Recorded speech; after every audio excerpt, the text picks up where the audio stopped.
We are big brothers, big sisters. We provide mentoring services to children, volunteer mentoring services to children between the ages of 5 and 18. Innisfail's Big Brothers and Sisters has been around since 1987, but unfortunately, so has much of their office furniture. After a recent expansion and new location, it was time for an upgrade, which can be difficult for a nonprofit organization. So the question became, well, where could we as a charity, struggling charity, find some office furniture? And I guess the upside of a down situation, the economy last year was doing very poorly. A lot of energy companies were downsizing radically. But what that did was unfortunately create an opportunity for us. We were able to make an arrangement with Imperial Oil to take some of their office furniture off their hands. This is one of the many examples of maintaining a commitment to community investment during tough economic times. Big Brothers and Sisters here in Innisfail has a brand new look inside and out, thanks to the generosity of a struggling sector.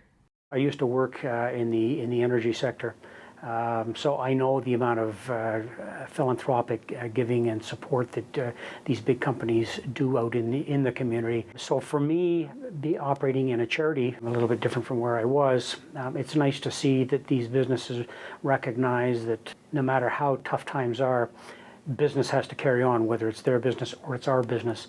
During difficult times like these, when big businesses are suffering, the small nonprofits that help those struggling communities suffer too.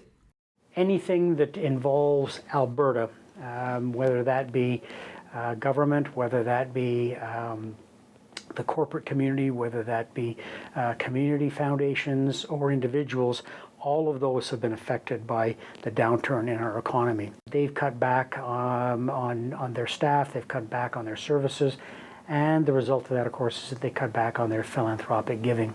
And where businesses are cutting back, obviously individuals are either often out of work or they're concerned that they may be out of work. So people are a little more judicious in how they donate as well.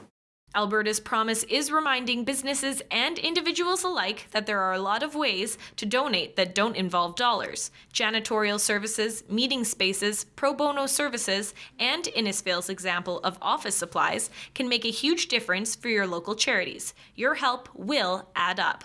There are hundreds and hundreds, if not thousands, of charities like us right across Alberta that are struggling right now. We provide an invaluable service in the community. The charitable sector in Alberta contributes $10 billion back into Alberta's economy, and that equates roughly with what the forecast deficit is for this year. As always, the most valuable donation you can make is your time. As Alberta's economic situation continues to worsen, charities and nonprofits will see an increase in use, and the need for volunteers will continue to grow. We've always looked at our organization as a three-legged stool. If you want to help out, you can either donate money, you can be on a committee or on the board, or you can be a mentor. So there's lots of things that individuals can do besides simply writing a check. For Go On Shaw TV, I'm Chloe Hoffner.